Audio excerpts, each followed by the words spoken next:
Greetings and welcome to episode 65 of Bible 180, 180 episodes between Genesis and Revelation. And today we're talking about King Zedekiah, who was the last of the kings of Judah. Remember the divided kingdom, the 10 northern tribes assimilated into the culture around them. Two tribes were left in Jerusalem, the tribe of Judah and Benjamin, before they were overtaken by wicked King Nebuchadnezzar. King Zedekiah was the last of Judah's kings who would not listen to Jeremiah, who kept going back and back and back to Zedekiah. Zedekiah would not listen to Jeremiah, which caused Jeremiah to finally write, "The heart is deceitful above all things and beyond cure." What would cause Jeremiah to write such a thing? Well, remember, just as a reflective part of where we've come so far, that what we do as a result of our head, our hearts, our hands, we start in what we think, we feel that way, we act that way, which becomes our legacy. Remember when at the beginning I talked about Paul saying, don't be conformed to this world, but be transformed. How are you transformed? Paul says, by the renewing of your mind, so that you might know what the will of God is, what is good and acceptable and perfect. Remember, we talked about the first words of Jesus are repent, not so much feel bad about what you've done, although sometimes you should feel bad about what you've done, but rather change your way of thinking. The meta, the thing you turn around, the chariot races was the meta. You change around the direction of your thinking, which will affect your heart, your hands, and your legacy. It's so important to remember those things because it's so important for us as we reflect on how we are to live a faithful life to ask ourselves good questions. Good questions cause us to pause, to think, to reflect, and to move forward in the best way possible. But that's only possible when we pause to think, when we don't just react, when we pause and think about what our actions should be. Kind of 5 questions we should ask. Am I being honest? Am I being a person of integrity? Am I being honest? A legacy question. What do I want to leave behind? What do I want people to know about me? What story do I want to tell? The conscience question. Is there a tension in my life that needs attention? The maturity question. Is it the wise thing to do? We need to ask ourselves a relationship question. Is what I'm doing showing love to those who are around me? Those are questions that we need to ask ourselves that will provide us a good answer in the way in which we should go. Because if we don't ask those kinds of questions about ourselves and our decisions, questions of integrity, of legacy, of conscience, of maturity, of relationship, then you can kind of find yourself rationalizing any decision that you want to. I mean, have you ever made a bad decision? Raise your hand if you want to, if you're alone. But most of us have made some bad decisions. And sometimes when we make bad decisions, we rationalize it and say, well, it must have been a good decision. I mean, a number of years ago, 15 years ago, I was watching TV, drinking coffee, and an ad came on TV for a Snuggie. A Snuggie is like a massive big bathrobe with a hood and everything. It's kind of this great big Snuggie. And I watched it on a cold winter day and I thought, I got to order me one of them. And so I ordered it, and you kind of, it's not just a bathrobe, but you put it on backwards. So when you sit on the couch, you don't have the thing open. It kind of folds in behind you. And I thought, wow, somebody must really be thinking like me, because it's like a backwards bathrobe, right? You kind of fit into it and then you can sit on the couch and drink your coffee. And after I ordered one for myself, a little while after that, I was thinking, I ought to order one for each of my kids. This is a really good decision. So I ordered it, and then I gave it to my kids for Christmas. I thought, I want a Snuggie, and I'll bet my kids want a Snuggie. So I ordered 4 Snuggies. So I thought they're gonna love their Snuggies because everybody needs a Snuggie. So that's what they're called. If you Google them, they're a Snuggie. It's a backwards bathrobe. So the Snuggies ended up under the Christmas tree, and my kids, let's just say they weren't totally excited. And about 2 years after that, I said to my daughter Laura, I said, "Hey Laura, remember when I got you that Snuggie for Christmas?" She said, "Yeah." And I said, "Did you ever wear it?" And she said, "I thought that somebody at Goodwill would really appreciate it more than I did." So, you know, it quickly went from being a Christmas present to a Goodwill gift. You know, you think something's going to be a great decision and it ends not being that way. And part of the reason why we sometimes jump to decisions instead of thinking about them is that we don't kind of go through as much of a thought process as we probably should. Your thoughts control your life. Your thoughts control your life. And you are the only one who can take control of your thought life. You're the only one who can control what it is you think about.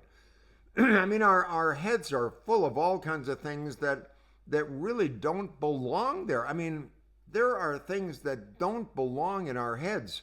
Hate, jealousy, resentment, fear don't belong in our heads. If you let that garbage in, hate, jealousy, resentment, anger, fear, worry, if you let all that stuff in, it's going to rattle around and mess up your brain. The most easy person in the world it is to deceive is the person that you see in the mirror. That is the most easily deceptible person that you will see. In the end, you did what you did because you thought it was the right decision at the time, and you only found out later that it wasn't a good decision because you hadn't asked yourself an integrity question. Am I being honest? The legacy question. Is this part of my story that I want to leave behind? The conscience story. Is there something really that I need to pay attention to and not other things? The maturity thing. Question. Is what I'm doing really the wise thing to do? The love question, the relationship question. What does love require of me? Ask yourself those questions before you jump to a decision, and most of your decisions will probably be right. Now, one person, I told you we'd get to Zedekiah, and here he comes. One person who didn't ask himself any of those questions was King Zedekiah. He was the king of Judah around 600 BC. He was the last of the kings of Judah. The southern kingdom, the 10 tribes have been decimated, assimilated into the pagan culture around them. Only the southern kingdom of Judah and Benjamin were left. Zedekiah was the last of the kings of Judah, and by all rights, he never should have been king. He was the third son of the king. He had 2 older brothers who should have been king, but wicked King Nebuchadnezzar needed a puppet king over the kingdom of Judah in Jerusalem in order to manipulate him. And through a series of interventions in the political system, wicked King Nebuchadnezzar got bad King Zedekiah to be crowned king of Judah. Wicked King Nebuchadnezzar in 587 BC had already deported the able-bodied Jews to Babylon, which meant that the remaining people of the older women and children in Judah, in Jerusalem, were run by inept kings and priests who didn't do the will of God, nor did they listen to the good and faithful Jeremiah, the prophet, who continued to tell them again and again to turn away from their evil ways and turn to God. They wouldn't listen. Zedekiah did not listen to Jeremiah again and again. When Jeremiah went to Zedekiah and say, turn back to God, Zedekiah wouldn't listen, and Jerusalem was destroyed. He was such a bad king, Zedekiah was, that he ended up being the last king of Judah before it was destroyed in 587 BC. His children, 2 sons, were killed before him. Wicked King Nebuchadnezzar gouged out Zedekiah's eyes, and he also was deported to Babylon. It was a disastrous time for the people of God in Jerusalem. The name Zedekiah would be forever linked with the destruction of Jerusalem, and he would always be remembered as an evil king, scorned for his stupidity and marked with his basic inability to be honest and to lead with integrity. Zedekiah had none of those traits. It messed up his decision making, and it affected not only his life, but also the people that he should have served. That's why Jeremiah wrote about Zedekiah. The heart is deceitful above all things and without cure. The heart can deceive us when we look in the mirror, and we can convince ourselves when we look in the mirror to do something that we obviously shouldn't do. But we listen to that little voice saying, it's okay, it's just once, it won't matter so much.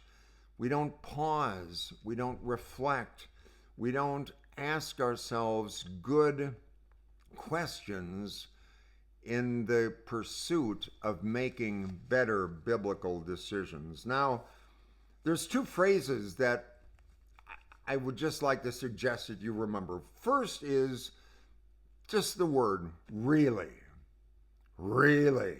Really. Because if you add the word really to those questions I was talking about, it will be helpful as you talk to yourself in the mirror. Am I really being honest with myself about the decision that I want to make? Am I really honest with is this really the story I want to tell? Is this really, look in the mirror and say, is this really the wise thing that I want to do? If you add the word really, it kind of emphasizes whatever decision that you're going to make, because it causes you to question, is it really the best thing to do? Second phrase is, wait, what? Have you ever heard that phrase? Wait, what? It's usually said by kids when you ask them to do something or tell them that something they might not like, and they say, wait, what? Well, in a sense, when you ask yourselves, wait, what? The word wait introduces a pause. Wait before you make a big decision about a relationship, a job, a bad habit. Wait. Is it the proper thing to do? Wait. Will I be satisfied with the longer-term outcome of my decision? Wait. It causes you to pause and wait and reflect rather than just react. In our instantaneous world, we often don't wait. We don't reflect before we do something. We just react rather than reflect. Wait. Wait introduces a pause before decision making. And wait, what? What? The what may cause us to want to get more information. What seeks information, understanding, clarification, illumination, explanation. Wait is the beginning of discernment. What is the beginning of curiosity? Both discernment and curiosity are important in following a life of faith. So consider some of those things and remember King Zedekiah, who didn't think, he didn't reflect, he just acted, he didn't pause.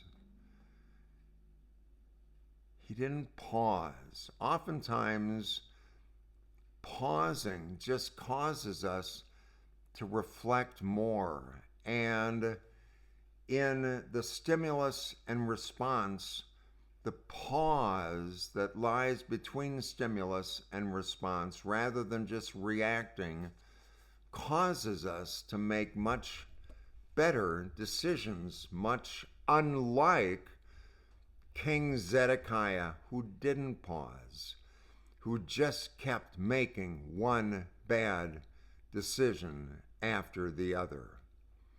So make it a great day. Be grateful at night.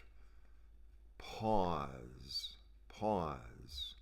I look forward to being with you at the next episode, and until then, you take care and pause. Bye-bye.